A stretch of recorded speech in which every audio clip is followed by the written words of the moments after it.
Do you want to know how to make an automatic garage door?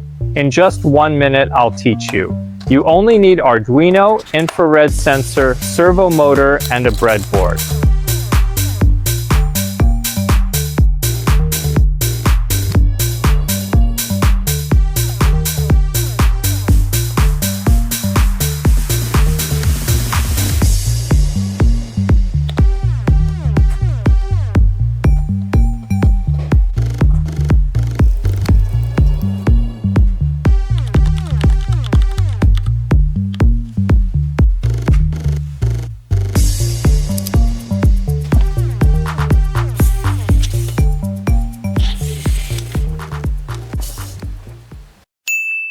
Keep in tune for more interesting projects.